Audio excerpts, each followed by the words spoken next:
সঙ্গ অর্থ আর্যষ্টাঙ্গী মার্গকে বোঝায়।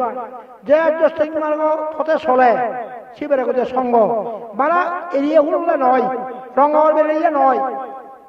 তুমি যদি আর্যষ্টাঙ্গী মার্গ পথে চলো তোমারই সঙ্গ নিব, বুঝো খনা যেমন নাহি ওমন যাবো অমার চেবো মন্ত্রী ওরা যদি বুড়ো যেন মজ্জি এ ধীরে ধীরে মজ্জি সে মুড়ি যে মুড়ি তাহলে দাও হইয়া ঘুরিবেন বিকু গুণে হরণ সে তো অরদ ইয়ে প্রমাণ, কিন্তু সে তো ঠাকুর নয়, সে প্রভুতি হল গৃহী। তারা কি আমি গৃহী হিসেবে ঘুরিব না সঙ্গ হিসেবে ঘুরিব?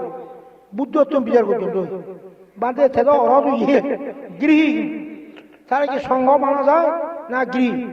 ভগবান বুদ্ধ হতে যে তৃষ্ণা হয় করে সে সঙ্গ, যে আর্যষ্টাঙ্গের মতো চলে তারা কথা সঙ্গ। রঙর হইলে সঙ্গ নহ, ফুলমূলের সঙ্গ নহ মতে সে আর্যষ্টাঙ্গিক মার্গ পথে চলিয়ে তৃষ্ণা হয় পুনর্জন্ম নেই অরত্ত মুই তার সঙ্গ হ, তাহলে সঙ্গ হয়ে যাবে তার দাও গিয়া করা বুঝায় বিকুনে তার গৃহী হিসেবে করা যাব না সঙ্গ হয়ে যাবে, সঙ্গ হয়ে যাবে তার দ্বারা হয়ে যাবে। কিন্তু ফুল নবাই প্রভু যেন তাহলে সঙ্গ কারো গিয়ে রঙ্গ হইলে সঙ্গ